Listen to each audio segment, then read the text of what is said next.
Good morning, everyone. Thanks for that introduction. I'm a long-suffering Sunderland supporter, so I think Spurs are in a much better position than we are. Believe you me, it's torture for me at the minute. Anyway, stepping away from football, it's a real honour to give this talk today as your keynote speaker, and congratulations to everyone who's actually put this event on. I know how difficult it is to do virtual online events. And I hope you have the most fantastic 2 days ahead. I've got quite an extensive presentation. I think I'm probably going to talk for about 40 minutes, and then we're going to do a Q&A afterwards. But I'm going to bombard you with lots of things, so it's going to be quite pacey. It's going to be quite quick because we've got a lot to cover.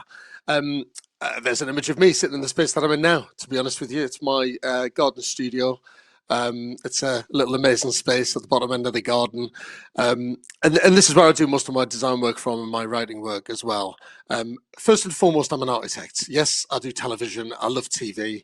But all I wanted to be was an architect. So I'm an architect, a designer, even a builder. We've had a construction company for a number of years, so we build a lot of the things that we design. But beyond being an architect, I'm very much a home obsessive. A lot of the stuff that I'll talk about today will be about home design and home innovation and how that's going to work.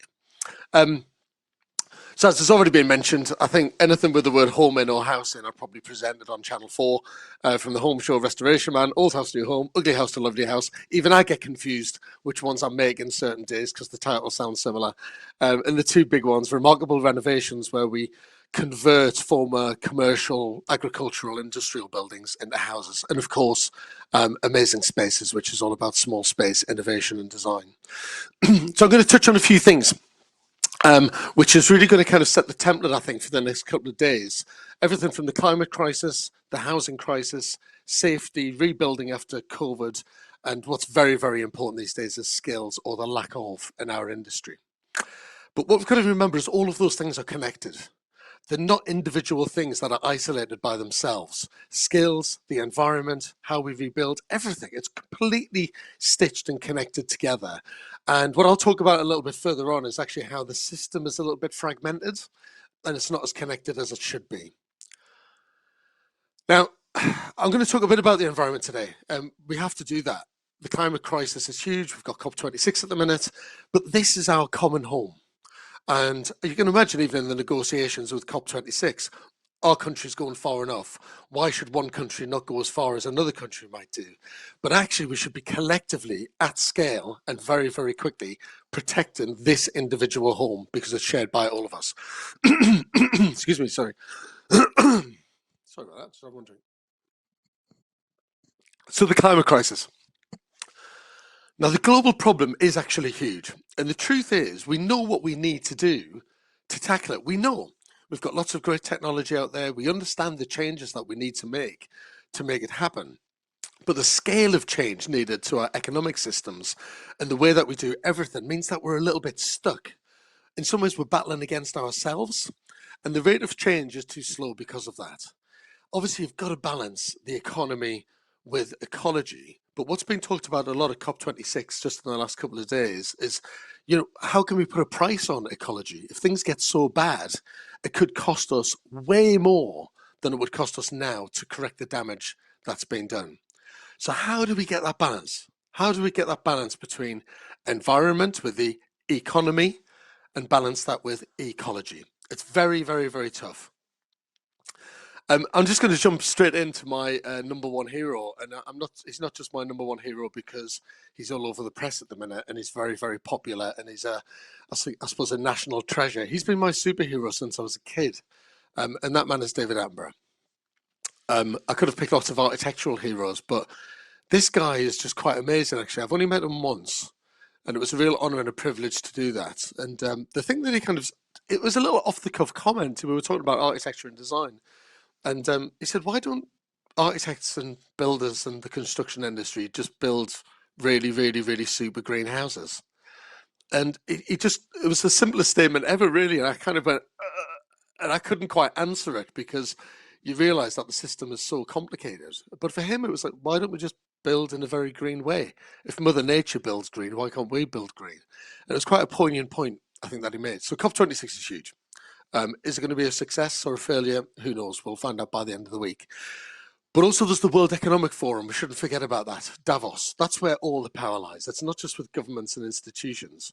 Major corporations get to make the decisions about how they make things, how they produce things, how we transport things, how things are sold, how things are traded.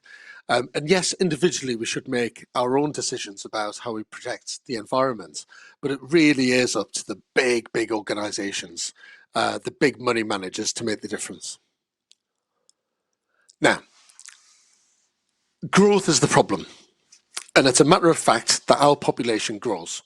We've got a global economic system based on growth. We've got a capitalist system, a globalized system based on growth. You hear companies announcing their pre-tax profits one year, and they'll say, oh, our profits are down and it's all doom and gloom and we've only made $1 billion rather than 1.3 billion. But you've still made £1 billion.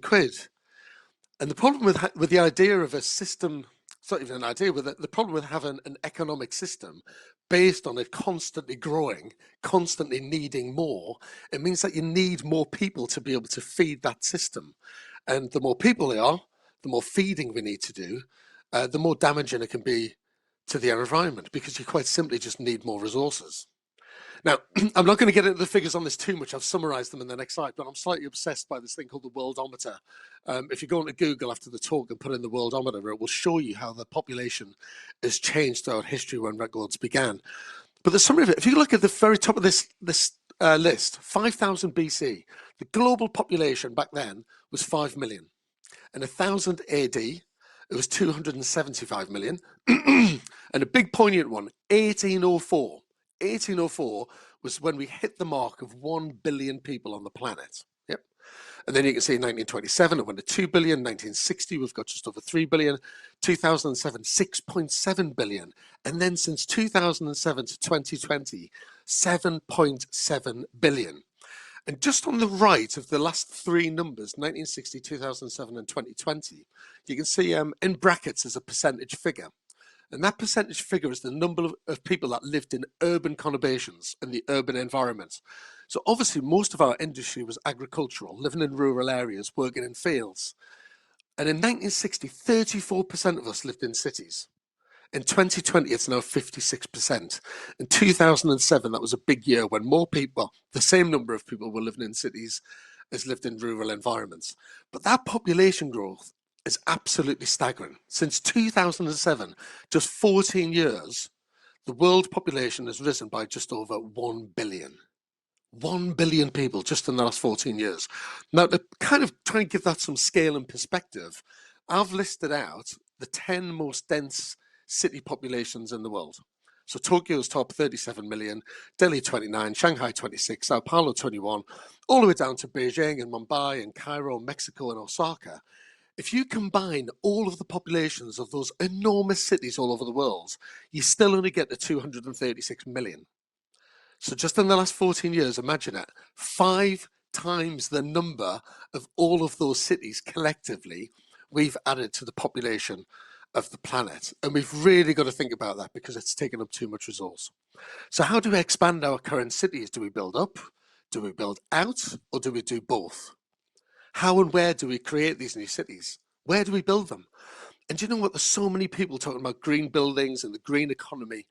And I see so many images like this, which they look like paradise, don't they? Really beautiful, gorgeous green landscapes. But the fact is, they're just CAD images.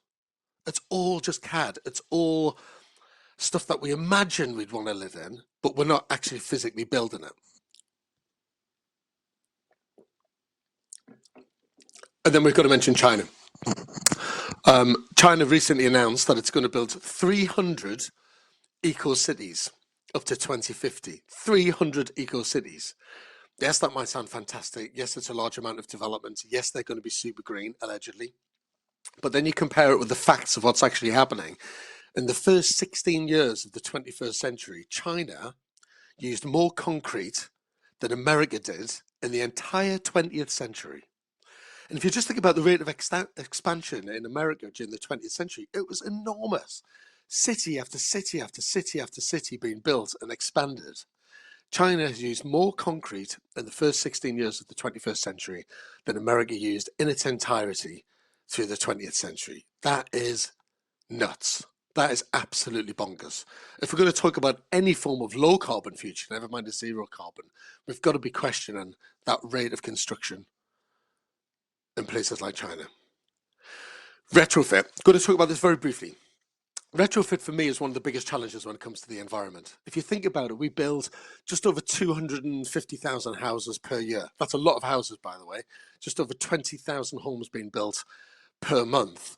But that still only accounts for 1% of the overall stock that we have in this country. So we're building about 250,000 houses a year, and we've got over 25 million. We've got about 27 million existing homes. Now, so many of them won't even comply with the 1990 building regulations, never mind the 2021 building regulations. So if we are going to do a low carbon future or a zero carbon future, retrofit is without a doubt the biggest challenge of all. The government have made announcements recently when it comes to new build about getting rid of gas boilers and replacing them with air source heat pumps, and there's grants being brought in to help and support do things like that. But that's just for new build. Retrofit, the government haven't got any idea at all how we're going to tackle this, and unless we tackle retrofit and build that resilience into our existing housing stock, we're never going to meet our zero carbon targets for 2050. And in 2050, around 80% of all the buildings that we will be using at that date will exist already. So just imagine that. You think about all the existing stock, all the existing buildings we've got across the planet, 80% of those will still exist in 2050. And they'll be using water, electricity, they'll need power, they'll need all sorts of resources for them to be transformed into green buildings. So the retrofit challenge for me is, without a doubt, the most poignant thing that the building industry needs to step up to make a difference for low carbon targets. There's a big campaign by the Architects Journal called Retro First, which I support. But as we know, the problem with retrofitting existing buildings, it's really tough.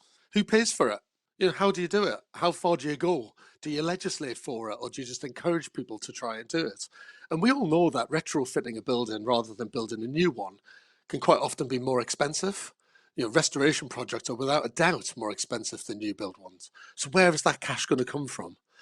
But recycling a good old home is a brilliant thing to do. You think about the amount of embodied energy in that building structure. To just demolish that and get rid of it and then rebuild new, just to me seems like a scandalous waste.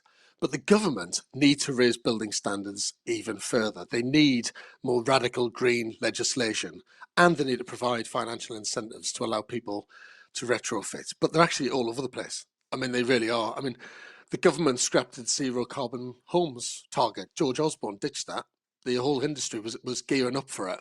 And in 2015, ditched it. We would have been well ahead of the curve. So we've wasted 6 years where we could have been building zero carbon homes across the country, but it was ditched because of pushback from the industry, and also he thought that the country couldn't afford it. But now we have to do these things. The government's just scrapped its Green Homes Grant Scheme. It only went for 6 months. Boris brings in the Green Homes Grant Scheme. 6 months gone. Just didn't work at all. So we really haven't got a very good, credible scheme to retrofit our existing homes. But we could start by scrapping VAT on the restoration and conversion of existing buildings. If you build new, you don't pay any VAT on the materials. If you do a restoration or a retrofit, you're paying VAT at standard rate. It drops down to 5% if the building's been empty and abandoned for a certain amount of time. But straight away, that would make a massive difference to the retrofit industry. But the RIBA has just said the government is just not doing enough. With all the money that it's announced, we could probably retrofit 50,000 houses. Okay, it's a start, and they've pumped some money in. But 50,000 houses when we've got over 25 million, it's just a drop in the ocean. So all of these grand statements that Boris is making, and yes, some of them are good, and yes, some of them are going to work, but they're just not scratching the surface when it comes to retrofitting homes. Going to jump in the house, guys. I'm going to speed up a little bit.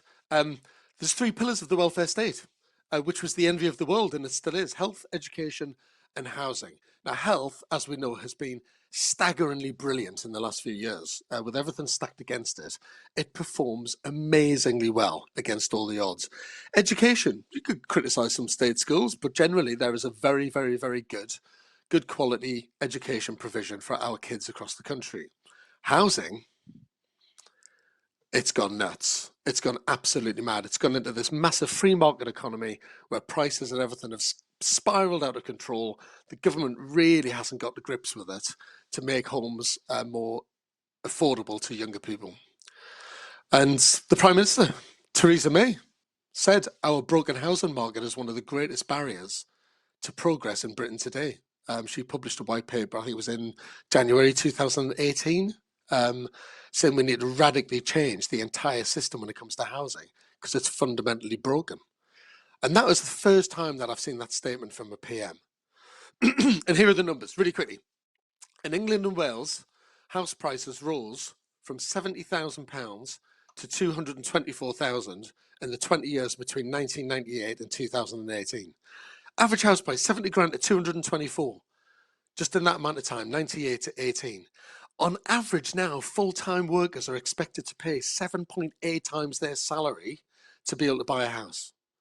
7.8 times of their salary. But back in 1979, you could get a mortgage for 3.5 times your earnings. If general inflation, when it comes to house prices, right, house prices have gone nuts. We all know it. It's gone absolutely staggeringly off the scale. If other things that we're familiar with had rose at the same rate of inflation, like a chicken today would cost you 51 quid. Can you imagine that? If you went to the supermarket to buy your shopping and all the food had risen at the same level of inflation as house prices, a chicken would cost you 51 quid. That's just completely unsustainable. The number of households living in private rental sector, it's gone through the roof. It's gone from 2.8 million in 2007 to 4.5 million in 2017. There are 320,000 people officially homeless. 100,000 of these are children, which is terrible. And the number of people in fuel poverty is really scary. It's estimated to be 2.53 million people. So that's 10% of all English households are living in fuel poverty today. And that's a real scandal. And also, as I'll talk about in a second, under right to buy, the number of council houses has fallen from 6 million to 2.8 million. And this looks like quite a detailed graph, but it's quite straightforward, actually. On the left-hand side, you've got the number of housing completions by the industry. So the dark grey bit at the bottom is private house builders, the number of houses they've built over a certain period of time. The tiny, tiny, tiny little thin light grey bit is housing associations. And then the medium grey bit at the very top is local authorities. So if you look at the bar across the bottom, 1970, we were building something like 300,000 houses a year. And broadly, 50% of those would be done by private house builders, 50% of those would be done by local authorities. And then there's no surprise that once right to buy came in at the end of the 70s, the early 80s, local authorities stopped building. Private house builders have broadly built similar numbers, obviously dropped off the edge of a cliff in 2008, 2009, 2010. And this only goes up to 2015. So if you imagine in 2021, we're up at 250,000 houses. It's a fairly constant level of homes by private house builders. Housing associations, it's increased a little bit. When it comes to councils, it's virtually disappeared. It's gone. But then the dark line there you can see from the bottom left-hand corner going all the way to the top shows the average house price. So it's no coincidence that as local authorities have stepped back from building council housing, social housing, whatever you want to call it, house prices have risen, actually gone through the roof. So supply and demand is out of kilter. So yes, we're building lots of houses every month, over 20,000 houses per month. But are we building the right houses in the right places for the people that need those most? Rebuild done after COVID. Well, if we really want to thank the NHS, we should be given fantastic housing provision for them all.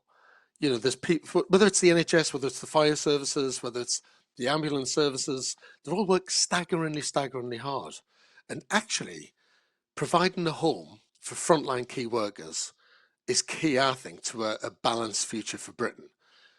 Allegedly, 98% of frontline workers have been priced out of owning their own home, and most of them are in private rented accommodation. So it's expensive. They can get kicked out once their lease runs out. They haven't got stability, especially if they've got a job where they go to the same hospital or the same fire station every day. They don't want to be traveling too far and massive distances to get there. So being kicked out of private rental and being shifted around just creates a very unstable state. And I think that's why it all has to change. And you probably know I did a series back in 2019 called George Clarke's Council House Scandal. It was on the 100th anniversary of the Addison Act. And the Addison Act in 1919 started building state-built housing. And it was a simple call, really. It was about building 100,000 state-built houses per year at an affordable level of rent, giving people the peace and security and stability and safety that they need to be able to live somewhere for a long time, not have to worry about buying something. But you just can't get councils to build for as long as the right to buy scheme exists. They just won't do it. There's no incentive. Safety is a big thing that you're going to be talking about over the next few days. Huge. I'm going to touch on it very briefly. I hope you don't mind. It's slightly difficult talking about this because it's literally right on my doorstep. It's about 80 meters away. This is a picture I took of Grenfell Tower from my back garden. It was about 1:20 in the morning. I'd already called the fire services and they were there on site. But I'd been out in my garden at about midnight because I had to come across to the garden studio and there was no fire whatsoever. So to come out again an hour later and see flames on the northwest corner going all the way to the top of the building, while you look at the remainder of the block where lots of lights are on and lots of people were awake, it was probably, well, not probably, it was the most harrowing night of my life, to be honest with you. I hope I never see anything like that ever again. And this just, for me, it's just systematic failure. I mean, it's an awful reminder of just how much of a mess the building industry can be in and how we've made systems so complicated. This should never have happened. It should never, ever have happened. And I'm sure you guys are across the inquiry, which we don't know what the results of that are yet. But yeah, it's, to see that's a shot I took at about, I think it was about 4 in the morning. And that was 11 o'clock in the morning afterwards. 71 lives lost, which should never have happened. And it just, for me, we need to have a radical shift. I know we've got the Hackett report. It hasn't gone far enough. We might talk about that in a bit. It's just unbelievable that in the most expensive borough, Kensington, Chelsea, that this can happen. And I still can't get my head around it. And when the results of the inquiry come out, it's going to be absolutely damning on so many levels. It's systemic failure on a grand scale. And then the scandal goes on, doesn't it? Cladding scandal. I'm battling with government. I'm working with the Gladiators, which I think is a great name, up in Manchester. All these people who are now living in buildings with combustible, flammable cladding on the outside. And, for this girl, Sophie, to get a bill of £208,000 for her to pay to rectify what was, in effect, you could argue, a defective building when it was built. Why should she pay for that? She's bought something in good faith, thinking it was up at a high standard, that it was safe, it was stable and secure. And it wasn't. And so all across the country right now, there are people getting bills from £20,000 to £208,000. This is one of the biggest. With leaseholders being told they have to pay to put a defective building right. And it's one of the biggest scandals that I've come across. I can't believe that the government have messed up with this. I mean, it's unbelievable. They've committed some money, but nowhere near enough to get all of these buildings rectified. And the mental health and the way it's affecting people's mental health and well-being. Honestly, I've met so many people who are trapped in these buildings. They can't sell them. They can't remortgage them. So when their mortgage, if they've got a fixed rate mortgage, when that ends, they're going to struggle to remortgage their house because it's been regarded as a defective building. That's just not fair. And how on earth we've got a system that can allow that to happen is just beyond me. And as she said in her own words, it's a living nightmare. So I'm pushing as much as possible to try and get that changed with government. Let's go on from that. So the biggest problem with the UK, there's no joined up thinking. And what's it's a connected problem, right? But we just have to look at how disconnected government departments are, sorry. Most government departments don't really talk to each other. It's mind-boggling. They really don't talk to each other enough. So if you've got a family in a safe, secure and stable home, it's going to benefit their health. It's going to affect their emotional well-being in a good, positive way. Their kids will feel stable, so they'll probably do better at school. If you've been moved around from house to house, that's massively unstable. So for me, a good quality green ecological home is the stable foundation for you to then build on all the other things in life. It's giving you a step up in life to make your life easier. Everything from housing, education, health, transport, economy, manufacturing, food, construction, clothing, supply chains, all of it is all connected. It really is. And we've got to change established existing systems, and we need a new sustainable economic revolution. But everything's a battle. It just really is. I don't know why we're not working more closely together. We're always whinging about government, and departments are whinging about each other. We need to work in harmony. And I don't mean that in some kind of very liberal left hippie way. I mean it in an innovative way. We should all be pushing against the same door, the same open door, to do the right thing, not just for the environment and not just the way we build, but also for those people who are in desperate need of a good, stable and safe home. And Prince Charles talks about this. I mean, whether you like Prince Charles or not, I'll leave that up to you. But he wrote a book about harmony, and I think it's such a poignant word, actually, that I go off to some of the countries in Europe, particularly in Scandinavia, and it's very harmonious the way people work. Everybody's trying to do the same thing. Everyone's got the right agenda to get to the right points, and they work collectively to design good, safe, high quality buildings that people can genuinely afford for the benefit, not just of the built environment, but of the communities themselves. And I think we need to live in a more harmonious world and not have this constant battle all the time between industry and government and organizations and everyone saying that it's not enough, we need to push harder, we need to do more. But we need to work in a more collective, more harmonious way. And I'm just going to talk about design a little bit, because obviously I'm a designer first and foremost. The boundary between our homes and nature is actually becoming more extreme than ever. And obviously I've picked this slide, which is, it's a little bit of a naughty one, I suppose, because it's quite extreme. But, we have like green land and green belts and green landscapes over here. And then man or woman builds stuff here. You know what I mean? It's concrete, bricks, tarmac, cars, drainage systems, all of that stuff there. And then nature over here. And you think, hang on a minute, why can't we design our housing estates to be more harmonious with nature, to blend in with nature more, to look like these buildings are greener and more interesting to live in, and transform the way we feel, really, in terms of health and well-being. But instead we've got this, and I'm sure we can do better than this. I call this Noddy Box Architecture. It drives me mad. It's like just picking up loads of Monopoly pieces and throwing them to the side of a field. And Mother Nature's amazing, She's a brilliant architect. She's probably the best architect in the world. She manages to like design ecosystems that are really balanced and working with each other and supporting each other to live in a kind of very beautiful way. And so for me, design is very much an innovative, science-based, technological way of seeing things. And it's the same with Mother Nature. She's not just a brilliant architect, she's a great scientist as well. It's led through innovation and adapting, and as things change, trying to get that kind of balance within an environment so that things can live in a more harmonious way. So working and living with nature rather than destroying it, that's absolutely essential for me. Advanced forward thinking, driving green innovation, and technology somehow being able to replicate nature. Now that's starting to happen with things like nanotechnology and surface materials. And I mean, if you think about your human skin, it's quite staggering, isn't it? If I cut my hand when I'm on a building site, it rebuilds itself. It corrects itself. It's kind of amazing how your body's so intelligent that it can change and adapt to the systems and environments that you're in, and it can fix itself. So there's lots of research going on about certain materials in buildings that can be very intelligent and can do some wonderful things, which I get really excited about. So living amongst nature rather than being away from it. Skill shortage. Now, this is huge. It's absolutely enormous, and I'm working staggeringly hard to try and get more young people excited about our industry. I love it. I love the building industry. I love building things and creating things.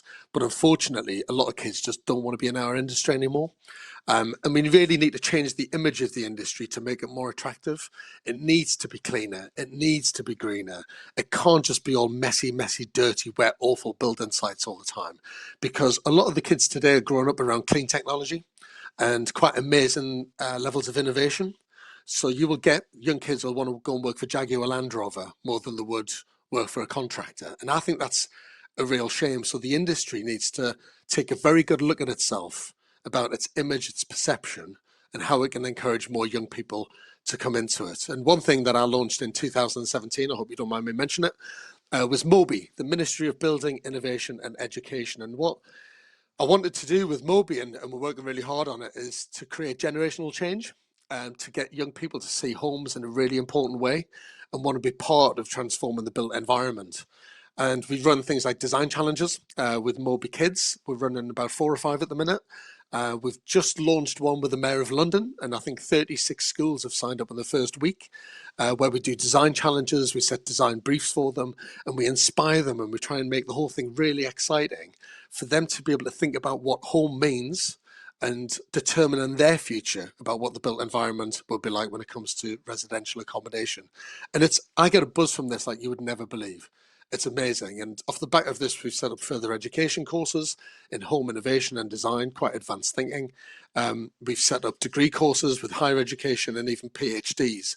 But it's the MOBI Kids stuff that I love more than anything, to capture their imaginations when they're 8, 9, 10, 11, 12, and get them really excited about what design is when it comes to home. Where do they live now? How do they feel about that home? How green is it? How much better could it be? And if they could have a dream home for themselves in the future, what would that look like? So we set many, many design challenges all over the country a year and engage with young people in a really positive way. And it's probably the greatest thing I've ever done, to be honest with you. I'm really, really proud of it. So we were part of the Home of 2030 Design Challenge for homes and houses as well. And it's just brilliant. It's not a quick fix. It's been really tough through COVID, as you can imagine, running a charity. We've nearly run out of money, but we've survived it. We're still going. And as I say, we've got some very exciting things coming up, and including we've just got funding from the government for a £15 million kind of home innovation building up in Sunderland, which I'm super excited about. So it's a cutting edge training facility that will create everything that young people need to change the way that we design and build houses, whether it's offsite manufacturing, modular construction, more clean technology. And my hero number 2, I'm going to be really quick because I need to finish. There's a guy called Yvon Chouinard. You'll have never heard of him. He was a bit of a hippie. He's now a reluctant billionaire. This is the man that started Patagonia clothing, and he started doing clothing in a completely different way. And he puts green design and the environment at the forefront of every single product that they produce. So he has managed to get the balance right between having a very successful business. Commercially, it's very, very profitable. He's able to reinvest a lot of that money into green schemes and helping young people. And he's done all sorts of kind of reforestation projects and things like that. And he runs a company where people really, really want to work from him because his heart's in the right place. So for me, this is a kind of good billionaire, someone who's able to be a success. Yes, does make money, but absolutely transforms the housing, the clothing industry when it comes to outdoor gear. Brilliant, brilliant, brilliant man. And he wrote a book, if you want to read it, it's called Let My People Go Surfing, all about his life story and his journey and how Patagonia became the company that it is today. So the reason why I've put that in is it's a man who I think has found the right balance. He's just got the balance right. He's been able to be profitable and become the reluctant billionaire, but do it in a very balanced and green way. And he talks about it. This is a guy now, he's in his 80s. But he says the growth is the elephant in the room that no one wants to talk about. You know, the world's economy, run by governments and controlled by multinational corporations, is dependent on growth and profits. And as long as we keep pushing and growing like that, it's going to be damaging for the environment. So what do we need to do? We need actions and not words. We need to challenge the old ways of doing things and create change. We need those in power to make that change happen for us, because there's only so much that we can do individually. we do need to control global growth. We have to do it somehow. Not my decision how we do it, but we've got to do it. We need to be the very best when it comes to innovation and green design. We need a global retrofit revolution, not just a national one, but a national one I would take if the government can get themselves together. We need to teach green for generational change, and that's what I do with Moby, talking about green design and innovation all the time.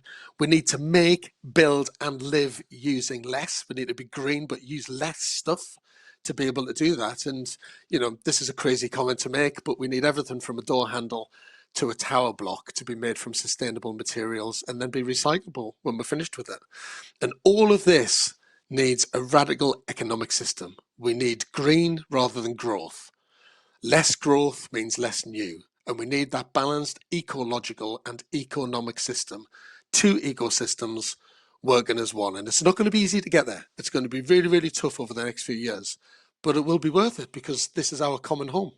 It really is. And we've got no choice. But it's up to us to define what our homes of the future will be and how we're going to live. Thanks so much. Great, thank you, George. That was really interesting, and your pure energy that you bring to things. You can see how you can drive change through some of your campaigns. We've already had someone asking for details on Moby for their 6-year-old to take back to their schools. So it's certainly fantastic. Yeah, if they just go online, there's lots of details on there, and they can contact the chief exec. Great, thank you. In a world where 90% of people spend 90% of their time in a building, why is it that we fail to build buildings that even comply with building regulations as they are? I mean, forget net zero, we can't even build a home that complies with the current building regulations. How have we got to this position? Well, I think the government's lost control. I don't think we hold people to account as much. I don't think your planning applications go in and you see these drawings of what an estate might look like or a building might look like. And then it becomes a bit of a kind of a box ticking exercise where it's like, all right, let's see a sample of the bricks. Yeah, that looks fine. Go ahead and do that. They're not inspected enough. They're not held to account enough. The building standards, not always. There's some good house builders out there, by the way, and there's some good people doing some very, very good work. So I don't want this to be all very doom and gloom. But I do think when it comes to the mass house building industry, we're building too fast. We're building so quickly, super, super, super quick. I'm seeing houses go up at a frightening level of pace where you can tell the quality is being compromised, just in terms of the way bricks have been laid or windows have been fitted. Some of the snagging lists on some new build housing estates are going into the hundreds, if not thousands, that need to be rectified. And so there's lots of analysis, isn't there, at the planning stage about, how many houses or how many apartments and is there going to be green space and how's that going to work? And I sometimes think once planning approved, it's just everyone just piles in, and then building regs and planning don't really step up to the plate as much as they should to have minimum building standards at a certain level and then make sure that they're held to account to deliver those standards, because they just don't do it. Some do, and some are doing a very, very good job. But I do worry that we're building too quickly with people who haven't been trained properly. This is the other thing about the skill shortage. There's no point in training lots of plumbers on a 6-month course and expecting them to be brilliant in their job. Before you had to put the years in, you had to really graft. You had to really, really understand the technology before you were let loose to be able to do installations by yourself. So, yeah, everything in terms of standards and quality need to be lifted, but the industry needs to be held to account. Is it because we have a misapprehension that we're in the business of delivering buildings? They're not after a building, it's an investment vehicle. And an investment vehicle, I think that requires a return on investment. Yeah, I think that's. I don't have a problem with people making a profit. Even in my businesses, it's nice to make a little bit of a profit because you can give pay rises, or you can reinvest in your business and grow.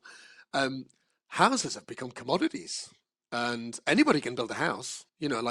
So a doctor, for example, or someone who's carrying out surgery. A doctor has a title, and that title gives them a certain status, and that they are professionally trained and they've got certain standards that they have to meet. Architects aren't really protected, to be honest with you. Yes, if someone comes to me and says, George, you're an architect, so you've been accredited, and obviously you've got all of the professional standards that you need. But anybody can go and build a house. Anybody can go out there and build a house. And when property prices have started going through the roof, lots of investors, lots of property developers have seen it as an opportunity to make a fast buck. And if you build the lowest quality home, weirdly, it'll still sell. That's what's bizarre about our industry. The supply and demand is so crazy that even substandard houses are just selling like that.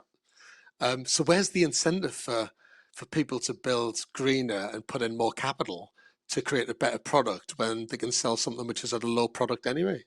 It's mad. In fact, one of the tragic things about our country, I think, is that all of my programs and Kevin McLeod's programs like Grand Designs, it's all about celebrating self-builders. And we've got the lowest number of self-builders in the developed world. And it's been proven that self-builders build better quality homes because it's their home. They're across the build. It's not being sold on for a profit. They want to stay there for the next 15, 20, 30 years. So they'll upgrade the insulation standards. They'll monitor the build properly. They'll make sure they'll go way beyond the building regs sometimes to improve the thermal qualities and standards of their house. But we've got so few self-builders because we don't release self-build plots for people to be able to do it. The big house builders do it. Should we adopt something like passive house then, for design principles, and then amend building regs to meet that, upgrade them for that purpose?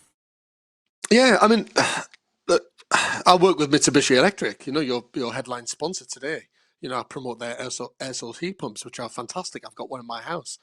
But there's no point in installing an air source heat pump unless you've done fabric first. You've got to insulate your house. I mean, my house is I don't mind saying it's a 1960s townhouse in London that I'm in. And when I bought it, it was drafty. It had a gas guzzling boiler. The windows had been in there since 1968. There was single glazed. There were timber. There was gaps around the side. The roof was badly insulated. It was like an oven in the summer and absolutely freezing cold in the winter.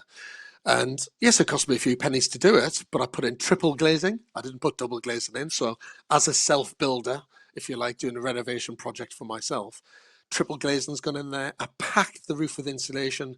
Even all the internal walls, I insulated all of them. So it would prevent cross-transfer of heat from one warm room to a slightly cooler room. It's got an air source heat pump. I don't have the heating on. It's November. I don't have the heating on at all today, not in the slightest. And yes, it's cost a few quid, but in the big scheme of things, it wasn't a lot of money, really. And the work that I've done to that house is going to last 30, 40, 50 years. And it's green and it's clean and it's been a retrofit. And I've kept the embodied energy in the existing house, but now made it a very, very, very green place to live. So it's actually very simple to do all this stuff. We just need to help and support people to be able to do it. At this point, I just remind the audience you are from Sunderland and therefore probably don't put the heating on until at least December or January. As my granddad would say, just put another few jumpers on. Indeed, indeed. Can we talk about the Building Safety Act? You mentioned the Hackett report that criticised following Grenfell. Do you think the Building Safety Act is going to make buildings safer? And do you think there's any danger if a huge focus on fire safety, perhaps the detriment of other areas like energy and carbon? Possibly to the detriment. You could, if you were going to be a cynic, I suppose you could say that the pendulum has swung from one extreme to the other. So, before Grenfell, terrible standards, nobody held into account. Testing has obviously been a problem where people have been, I've got to be careful what I say, but maybe not been honest about the test results of certain materials that have been tested in certain scenarios. My God, the pendulum's gone from nothing over here to right over this side.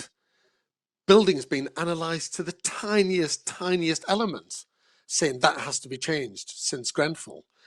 And you think, hang on a minute, it's actually gone more extreme now. So, for example, I've seen some buildings which I think are very, very safe. They've got safe cladding on the outside. They've got decent means of escape. They've got good smoke alarms. The operating systems work really well. But because the developer put some timber on one of the balconies, they're being made to change all the timber on the balconies on a building. And you think, well, are they really going to? Is that really going to spread fire? Because each building's so far from each balcony so far from the other one, if you like. Is that really a big risk? And if a couple of balconies caught fire, is that really going to cause damage to the interior part of the house? Probably not. You know, there might be a fire on your balcony. The fire engine will get there in no time and put it out. It wouldn't be a problem. So in some ways, it's gone nuts now. It's gone absolutely bonkers that people are getting massive bills to change the tiniest things. And I do, I do worry that the pendulum swung too far the other way. But you're right. I think,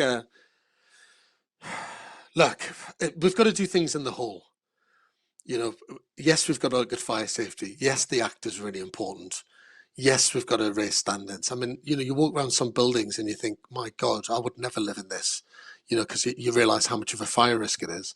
The residents of Grenfell, as you'll probably know, were pretty active before the building was refurbished, about how dangerous it was. You know, they were worried about their health and their safety, way beforehand, really. So, yeah, I hope it's not to the detriment of other things like the environment, but we need to do all of those things and we need to tackle them as quickly as possible. You've talked a lot about the importance of retrofit and the requirement for difficult decisions ahead. I mean, many of those will be really very uncomfortable political decisions, aren't they? To effectively force people to do something they don't want to do. They'll happily upgrade their Sky uh, uh, contract, but ask them to improve the insulation to some, in many cases, what they feel is intangible benefits.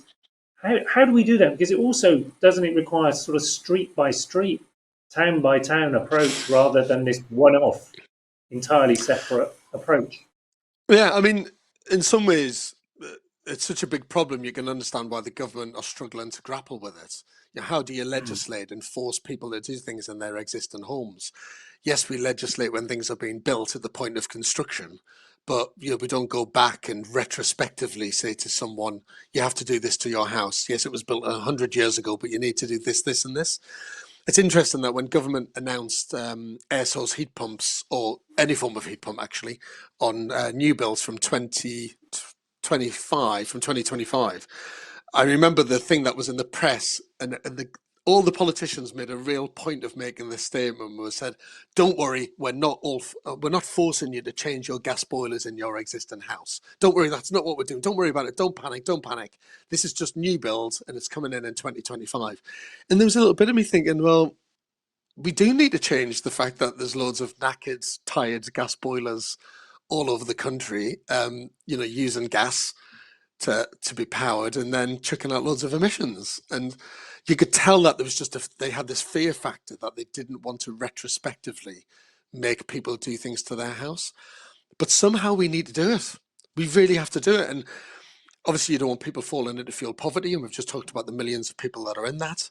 I think we need to encourage people to make them understand that it's to their benefit. It's not just about the planet and the environment, it's creating a level of comfort for them. And I think one thing that will hit home is when they can save money. If you tell people, if you do this to your house, you're going to save money on your energy bills and you're going to have a more comfortable place to live. And we're going to incentivize you in some way to be able to do it. I think people will then step up to the plate. If you say to lots of people, do you want to just go and retrofit your house and put lots of insulation in to save the planet? They'll probably go, I've got bigger things to worry about at the minute, like, you know, paying my bills and feeding my kids than saving the planet. I'm being extreme, by the way I'm saying this, but, you know, people have got other priorities. But I think I think it will kind of happen naturally as well, because I think energy prices are just going to skyrocket. You know, you look at fuel prices today, it's frightening, really. I know people out there who have got oil-fired boilers who are really, really struggling to buy oil because they just can't afford to do it this winter. And I think that's going to make people think in a different way about how they can improve, I suppose, quite thermally inefficient homes across Britain, whether it's double glazing, triple glazing, more insulation, whatever it might be. And we should be doing it. We have to do it. The government really, really, really need to get a grip with this, because the steps they've taken with new build, as I said, are great and very positive, but there's nothing around for retrofitting. Nothing. And that is the biggest challenge that we face, I think, in our industry when it comes to meeting our 2050 targets. At BESA, we represent companies who are in engineering services. You know, they do the building services and we're unapologetically technical. We set standards, we develop skills to meet those technical standards, to drive competence and compliance. But we see that buildings are largely assembled as products. We assemble a series of products that look like the design, but aren't the design. They're a facsimile of the design. What do you think about the notion of a building actually as a product, as an integrated, holistic system? And if you believe that, how do we get there? Well, one way of doing it is doing factory built homes. One thing that I'm quite passionate about actually is changing the industry, not just in terms of its image, but also making it a cleaner industry. And as I'm sure everyone who's online at the minute has heard about the kind of modular house building industry, homes being built in factories. And there's some serious investment being put in to make this happen. I'm involved in one up north, and Legal in General have stepped in with their pension fund, £5 billion pension fund, to open a factory up near Leeds to build modular housing. Top Hat is another one. There's lots out there. Bartley Homes have just started a modular business in Ebbsfleet. And that to me you start thinking about a house as a product, because it's not built on site. It's not dealing with all of our weather conditions, because how often does work stop on site because of bad weather, rain or snow or frost? We always work really, really hard outside in messy, dirty, muddy conditions to try and get the brickwork up to eaves height, get the roof on as quickly as we can, try and get wind and watertight as quickly as we can. And even when we do that, when we're wind and watertight, we go in and use wet finishes everywhere, don't we? We pour wet screeds, we put wet plaster on the wall, we lay tiles with grout. You've always got to wait for everything to go off and everything to dry before another trade can come in. Well, actually, I think there's a way we can use cleaner, greener technology and think of homes, if you like, as quite innovative pieces of engineering. Very much right up there as quite, I was going to say scientific, but it's not really what I meant. I'm just trying to connect it back to kind of material technologies and advances in material technology, using the best products you can within a controlled, dry, clean environment like a factory to build houses, have them quality checked before they come off the production line. So, they cannot leave the factory until they've met absolute rigorous minimum standards. Obviously, they've then got to be transported to site and lifted onto site. That's where it can be a little bit messy, and there's lots of coordination to make work. But one benefit, I think, well, there's loads of benefits to factory built housing. There's loads of it, and I think prefab has got a bad image and a bad reputation because we've built some pretty low quality prefab post-war buildings, that were pretty bad. There were some good ones, but a lot of them didn't get a good reputation. But I think now with the advances in the digital world that we live in, advances in factory technology and precision engineering, very, very good precision built products, houses could go the same way. And I get really excited about that. And I think young people then see it as being an industry they want to be involved in. One thing we don't do enough of, I think, as a holistic series of house designers and house builders, is we don't do enough R&D. That's what I will say. So like individual products within a house have had a lot of research and development. So Pilkingtons might do a huge amount of R&D on their glass and glass technology. Mitsubishi Electric have been working on air source heat pumps for years. But as an industry coming together, when you're looking at factory built housing, it's been quite a difficult transition, I suppose, for the industry to get their head around. They're just not used to it. So R&D when it comes to house types, greener ways of living, promoting health and well-being in the homes. What does that mean in terms of lighting levels and colours and textures and materials? We're nowhere near where we should be. And when I go to places like Jaguar Land Rover and walk around their R&D facility, I'm absolutely blown away as to how much they see that product as being a precision thing, something that's tested, that's beautiful, that's innovative, and that's using the very, very best car design technology. And I'm hoping, particularly with Moby, that that's the way the industry might change, that we can design houses in a similar way. Well, we started with hope, and the time is running out of us. And I guess I want to end on hope. Are you an optimist about the industry? Do you think it's going to get better in the years ahead, or are you a pessimist? I'm an eternal optimist. I really am. I mean, I love our industry. I love it so much. My granddad was a builder. I was brought up in a kind of building family, if you like, and I love it. I get a buzz out of it every single day, and I'm kind of proud to be involved in it. Um, yes, I'm optimistic. There's a little bit of pessimism from me about how open the industry is to change. I think sometimes it's very reluctant to change. It likes to do it in the same way that it's done it for a number of years. And I think that's a shame. And I'm hoping we can have a different narrative and a different story with how we do, particularly housing, over the next 10, 15, 20 years.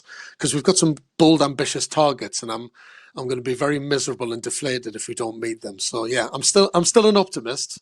I'm just hoping that the industry can revolutionize itself, if you like, to be honest with you, to get those standards up, to really get those standards. And it's hard. I know it's hard. How do you get standards up? How do you improve the build quality of something and raise the specification of something and still make it affordable? That's a tricky balance to strike. And on that note, George, thank you very much for kicking off our conference with such energy and such a lot of expertise and knowledge. Thank you very much, and I'll go and leave you to go and turn your heating on because it's getting colder. Thanks so much, everyone. Have Okay. a fantastic couple of days. Thank you very much, George. Take care. Thanks a lot. Take care. Bye.